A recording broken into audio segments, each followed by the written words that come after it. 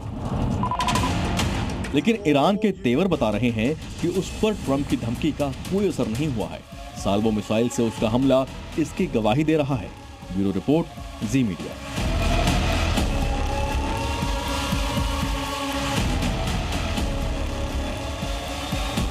Salvo missile में Iran अपनी जिस सबसे खतरनाक मिसाइल का इस्तेमाल कर रहा है वो है सेजिल मिसाइल, जिसे डांसिंग मिसाइल भी कहा जाता है।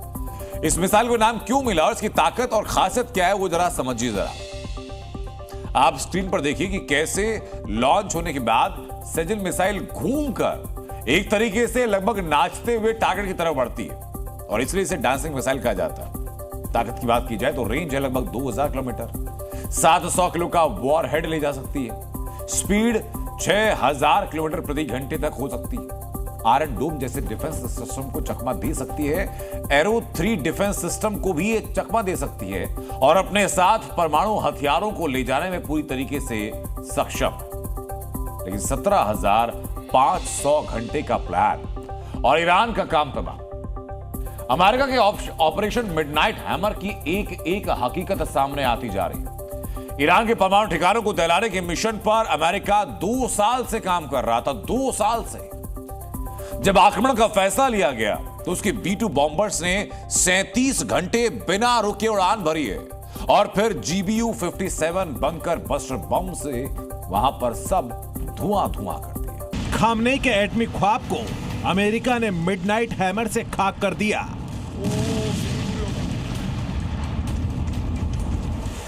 अमेरिका के आसमानी बॉम्बर्स ने विनाशक बम के जरिए ईरान को कैसे निशाना बनाया, इसकी पूरी कहानी सामने आ गई है।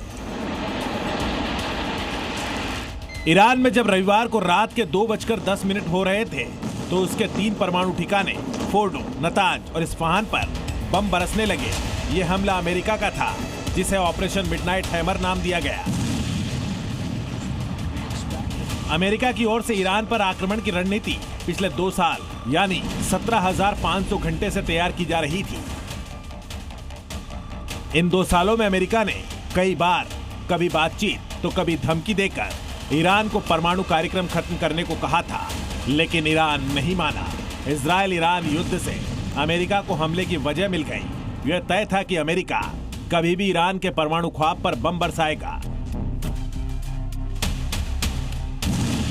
ईरान पर हमले की जल्दबाजी न दिखाते हुए अमेरिका ने ऑपरेशन मिडनाइट हैमर को छिपाने के लिए भ्रम पैदा किया। हमले से 2 दिन पहले ट्रंप ने यह ऐलान किया कि वो 2 हफ्ते में युद्ध को लेकर कोई फैसला लेंगे। यही नहीं, कुछ B-2 बॉम्बर्स को जानबूझकर अमेरिका के पश्चिम की तरफ भेजा गया ताकि दूसरे देशों के सैन्य अभ्यास जैसा लगे, जबकि असली हमला व्हाइटमैन एयरबेस मिसौरी से किया गया।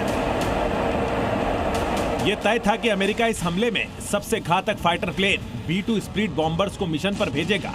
यह भी तय था कि न्यूक्लियर साइट को बर्बाद करने के लिए वो GBU-57 बंकर बस्टर बम का इस्तेमाल करेगा, क्योंकि ईरान ने फोर्डो में पहाड़ के नीचे पाताल में परमाणु ख्वाब छिपा रखा है।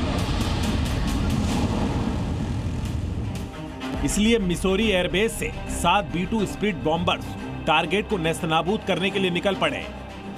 बताया जा रहा है कि B-2 बॉम्बर्स प्लेन ने कुल 37 घंटे हवा में नॉन-स्टॉप उड़ान भरी। मिसौरी से उड़ने के बाद बॉम्बर्स का कारवा अटलांटिक महासागर, भूमध्य सागर को पार करते हुए फिर इजराइल, जॉर्डन और इराक की हवाई सीमा को पार करते हुए ईरान में दाखिल हो गया। The main strike package, comprised of 7 B-2 Spirit bombers, each with 2 crew members, proceeded quietly to the east with minimal communications.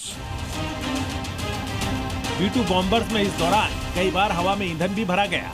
इसके बाद 6 B-2 bomber Fordow nuclear site पहुंचे, जहां आसमान से 12 GBU-57 बंकर बस्टर बम गिराए गए।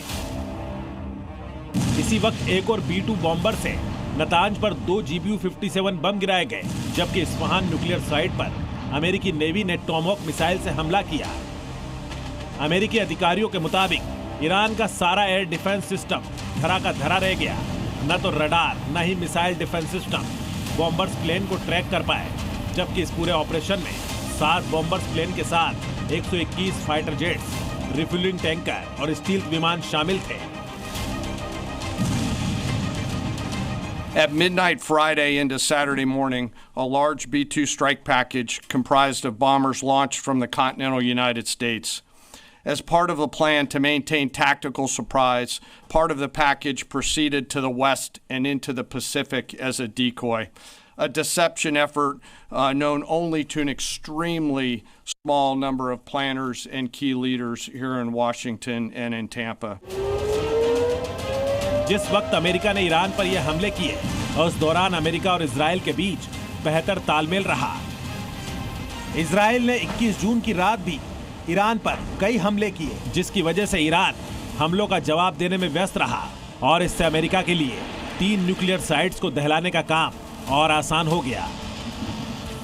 ईरान और Israel के बीच युद्ध की वजह ईरान का मिसाइल कार्यक्रम है।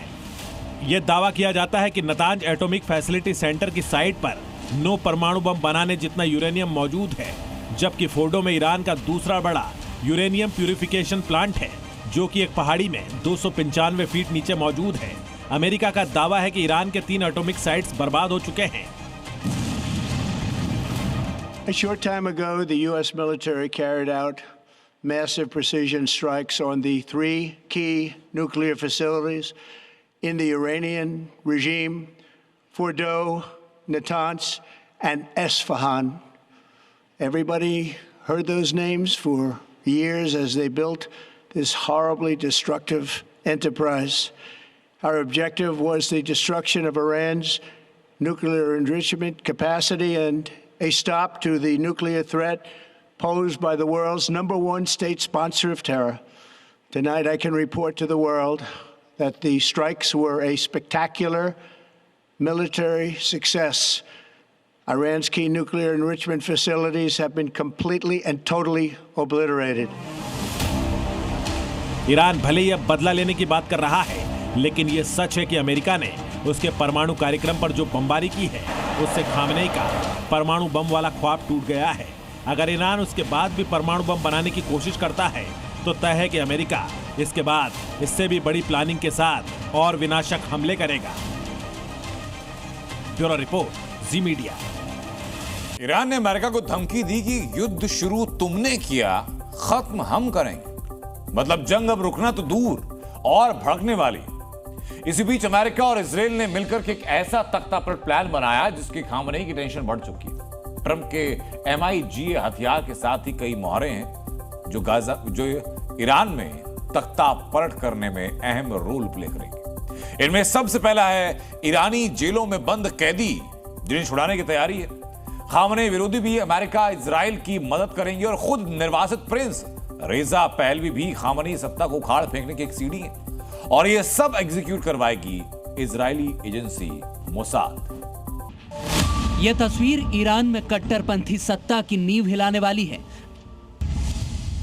कैसे और क्यों ये बताएंगे, लेकिन पहले समझ लीजिए कि यह महज धमाका नहीं, बल्कि अमेरिकी राष्ट्रपति के नारे की गूंज है। मेक अमेरिका ग्रेट अगेन, यानी ईरान को फिर महान बनाओ। ट्रंप ने एक दिन पहले जो कहा था उस पर काम भी शुरू कर दिया है, यानी खामनेई का तख्ता पलट करने के लिए ट्रंप कार्ड एक्टिव हो चुका है। इस मिशन को अंजाम देने के लिए ट्रंप और नेतन्याहू का प्लान आपको डिकोड करके बताएंगे। पहले की पॉइंट में समझ लीजिए कि ईरान में तख्ता पलट के लिए क्या होने जा रहा है। अमेरिका और इजराइल ने ईरान के विपक्ष को समर्थन दिया है। सरकार विरोधियों की रिहाई की तैयारी है। जनता से विद्रोह करवाने का भी प्लान है और मोसाद के इनपुट पर ईरान में एक्शन होगा।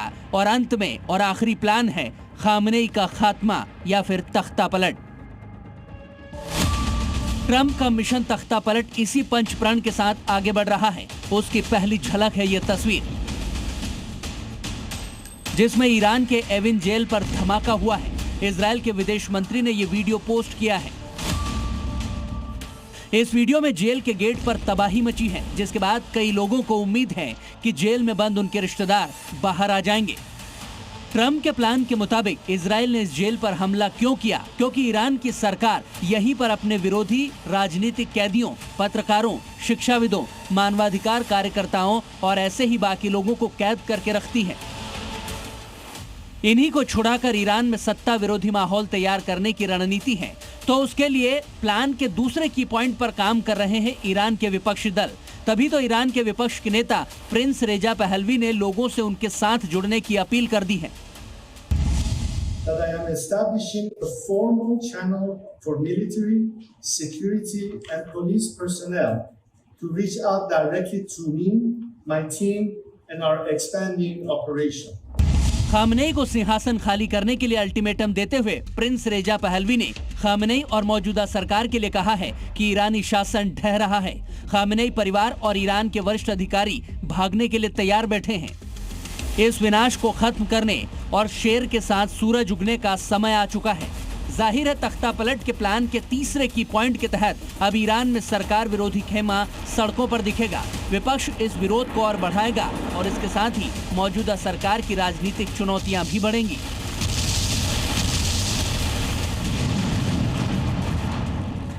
इसीलिए तो ट्रंप के बाद अब इजराइल के मंत्री ने कहा हम ईरान के विपक्ष के साथ मिलकर काम कर रहे हैं। यानी ये बता दिया कि खलीफा का तख्ता पलट कैसे किया जाएगा। तो क्या मतलब अब ईरान में खामनेई का दौर खत्म होने को है। ट्रंप और इजराइल के मिशन तख्ता पलट का अगला टारगेट खामनेई ही है। इसकी भनक सुप्रीम लीडर को भी लग चुकी है। तभी तो खबर है कि बंकर में छिपे खामनेई लगातार अपना ठिकाना बदल रहे हैं। खामनेई को अपनी मौत का डर सता रहा है, इसीलिए वो अपने उत्तराधिकारी के चुनाव की प्रक्रिया को आगे बढ़ा रहे हैं। वहां पर तख्ता पलट की अटकलें भी तेज होने लगी है। ये खबर हमने आपको 2 दिन पहले ही बता दी थी। और इस बीच अब सवाल खामनेई की तरफ से लगातार यही कहा जा रहा है कि ये युद्ध करो या मरो का है। इजराइल और अमेरिका सिर्फ ईरान के घर में घुसकर उसे मार ही नहीं रहे, बल्कि तख्ता पलट की पूरी स्क्रिप्ट भी वहीं पर लिख रहे हैं। चौथा की पॉइंट और इस प्लान का एक अहम हिस्सा है मोसाद का एक्शन, क्योंकि तख्ता पलट के लिए ये सब जो हो रहा है वो मोसाद के इनपुट के आधार पर ही तो हो रहा है।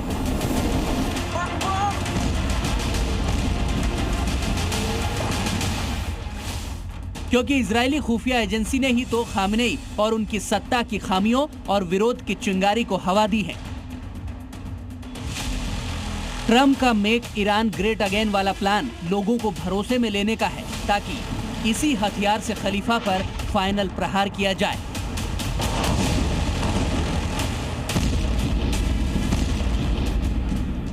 यानी 5वां की पॉइंट और प्लान का सबसे खतरनाक और आखिरी अंजाम है खामनेई का खात्मा। अब देखना होगा खामनेई ट्रंप और नेतन्याहू को चकमा देंगे या फिर खात्मा या तख्ता पलट होकर रहेगा। ब्यूरो रिपोर्ट, जी मीडिया। और इस बीच बड़ी खबर यह कि यमन ने 82,000 लड़ाकों को तैयार किया है। लड़ाकों की ट्रेनिंग पूरी हो चुकी है। अल अक्सा स्टॉर्म ऑपरेशन की तरह ट्रेनिंग दी गई और इन 82,000 लड़ाकों को अमेरिका और इजराइल के खिलाफ उतारा जाएगा। यानी 82,000 यमन लड़ाकों की फौज ईरान के समर्थन में अमेरिका और इजराइल के खिलाफ तैयार हो चुकी है, जो बहुत जल्द बैटल फील्ड में नजर आएगी।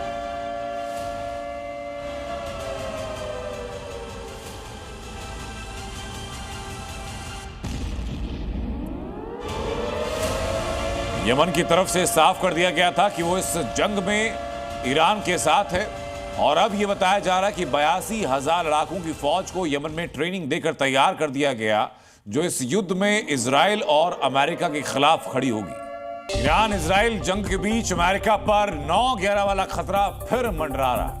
चंद रोज पहले ईरान ने अमेरिका को धमकी दी थी कि अगर उसके परमाणु ठिकानों पर हमला हुआ तो अमेरिका में अपने स्लीपर सेल एक्टिव कर देगा और हमला करेगा, और ऐसा हमला जिसके बारे में ट्रंप ने कभी कल्पना भी नहीं की हो। अब जबकि ईरान के परमाणु ठिकानों पर अमेरिकी स्ट्राइक हो चुकी है, तो आशंका ये कि अमेरिकी शहरों में बड़े आतंकी हमले हो सकते हैं। अमेरिका ने ईरानी परमाणु ठिकानों पर मौत बरसाई। खामनेई के खेमे से स्लीपर सेल वाली धमकी आई। 11 सितंबर 2001 को अमेरिका के न्यूयॉर्क से आई ये तस्वीरें आप भूले नहीं होंगे, जब 2 यात्री विमान वर्ल्ड ट्रेड सेंटर की गगनचुंबी इमारत से जा टकराए थे। आतंकी हमले की ऐसी भयावह तस्वीर दुनिया ने पहले नहीं देखी थी। ये दुनिया का सबसे खतरनाक और सबसे दहला देने वाला आतंकी हमला था, जिसे आतंकी संगठन अल-कायदा के चीफ ओसामा बिन लादेन के इशारे पर उसकी स्लीपर सेल ने अंजाम दिया था। अब अमेरिका को एक बार फिर 9/11 जैसे हमले की धमकी मिली है। यह धमकी किसी आतंकी संगठन की ओर से नहीं, बल्कि ईरान की ओर से आई है। फोर्डो समेत अपने 3 परमाणु ठिकानों पर हमले से भड़के ईरान ने धमकी दी है कि वो अमेरिका में फैले अपने स्लीपर सेल को एक्टिव कर ऐसे खतरनाक हमलों को अंजाम देगा जिसकी उसने कल्पना भी नहीं की होगी। फोर्डो पर हमले का जवाब 9/11 से। ईरान ने G7 शिखर सम्मेलन के दौरान ही अमेरिका को चेतावनी दी थी कि अगर उसके परमाणु ठिकानों को निशाना बनाया गया तो अमेरिका की सरजमी पर स्लीपर सेल के जरिए भीषण हमले कराए जा सकते हैं। अब जबकि ईरान के परमाणु ठिकानों पर हमला हो चुका है, तो ईरान की ओर से बड़ी धमकी आ गई है।